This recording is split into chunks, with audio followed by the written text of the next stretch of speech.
Hi, I'm Fumina takatu, and welcome to our series on the perfect career.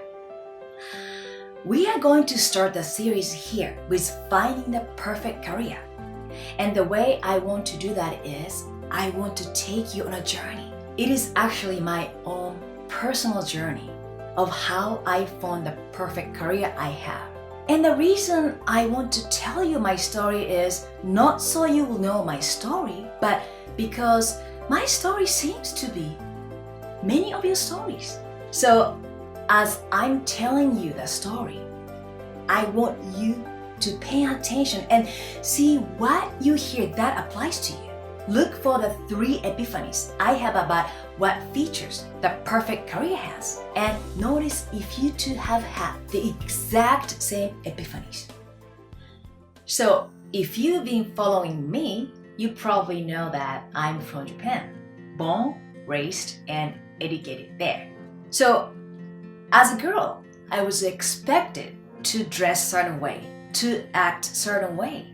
And when I was younger, I was definitely a tomboy. I wanted to be outside all the time. My favorite thing was collecting insects. I really wanted to be an entomologist when I grew up. And my neighbors didn't see me as a proper girl. But as I get a little older, 6, 7, 8, I started noticing that I was a little different from other girls. I still remember very vividly one evening, I had an urge to ask my mother. I went to the kitchen. My mom was cooking dinner, cutting vegetables. And I took a big breath and say, "Mom, I want to ask you something." And she stopped her hand and looked at me. And I said, "Tell me, am I weird?" And I still remember she just get on her knees and look at me straight in my eyes and said, "No, Miko, you are not weird. You are so unique. You're very, very capable of whatever you want." And I loved the moment. I didn't know the meaning of unique, but I knew that that was so special. And that day, I vowed that whatever I ended up doing with my life, with my work, with my career, that I wanted the full freedom to celebrate what made me unique. So that was my epiphany I had. And second one was when I got in junior high school, I started developing acne on my forehead. And gradually, acne started spreading on my cheeks. And before I knew it, my face was covered with acne. And I hated it. Of course, I was a teenager, very sensitive. And I still remember one day, I went to see my friend, and my friend mother had the cafe. So I went there with my friend. I felt like I was such a grown-up. I'm going to cafe with my friend. And my friend introduced me to a mother, like, "Oh, this is Fumiko." And I was super confident. And I said, "Hi." And the mother looked at me and said, "Oh, hi, Fumiko. You're cute, but you have bad skin." And you can't believe how I felt. I felt so embarrassed. I felt like my confidence was just scattered. That day, I vowed that when I grow up, I want a job that will make women feel better so that no one would ever have feel what I felt. I wanted to do something that would boost confidence, lift women up, and empower them to allow their beauty shine.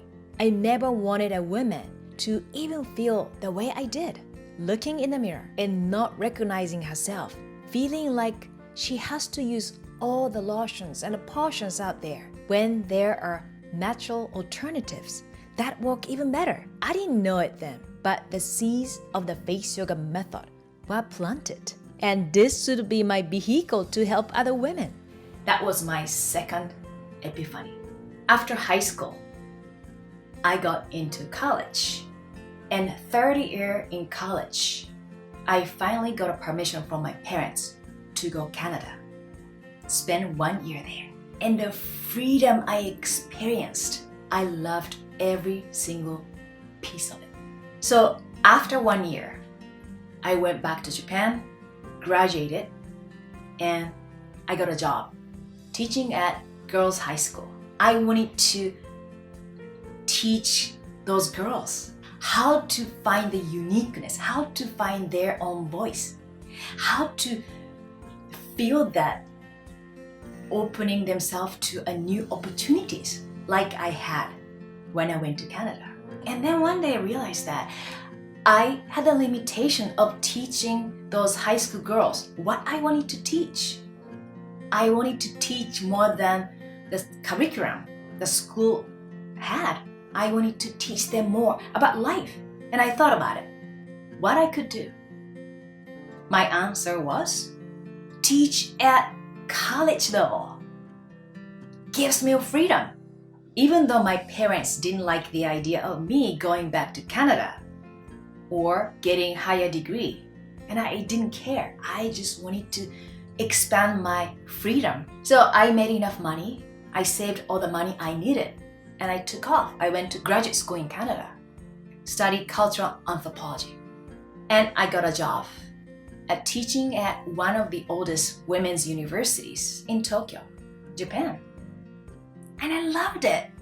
Much more freedom. And I really loved every single day interacting with college students, girls, and told them what they could do. Being unique, being free, create the life they wanted. Some years passed. I was happy, enjoyed my job, and loved teaching, but always had an inkling feeling that this was not the perfect career for me.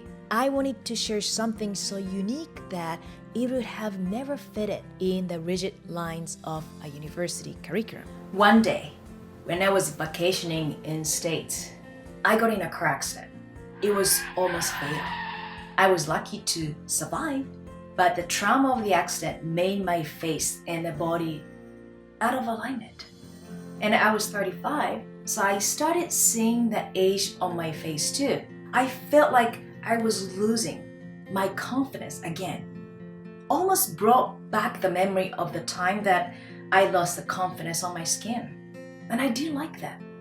I wanted to do something. And one day, I was about to go to yoga class and I saw my body very toned because I've been doing exercise for a long time. And I thought about, wait a minute, body has muscles and the face has muscles too. Why not exercise the face muscles like exercise the body? And that was a moment I knew I could change my face the way I was toning my body. I found that with time, I was able to isolate and control minuscule muscles in my face to lift and tighten certain areas. I learned that the skin attaches to the muscles of the face, and by strengthening the muscles, I was able to tighten the skin. I was able to smooth out premature wrinkles that had formed due to the accident, lift and tighten the skin, and get back the symmetry in my face. Before you know it, I had healed myself 100% naturally. I had gotten rid of wrinkles and deep lines 100% naturally. My hard work paid off, and I had a newfound mission to share this with the world. And interestingly, my friends and family start complimenting or asking me, like, you look different. They didn't say like, oh, your skin is more smooth and your eyes are getting more symmetrical. No, they're like, something is different. What are you doing? You look different. Even my mom said that. And that was a moment I knew I was onto something. Before I knew it, I had a face yoga method practice where I was making $100,000 a year. I wrote books about the face yoga method, appeared on TV, hosted workshops with thousands of attendees. I couldn't believe the perfection of this career. I was sharing something completely unique and contributing and helping people feel better in their own skin.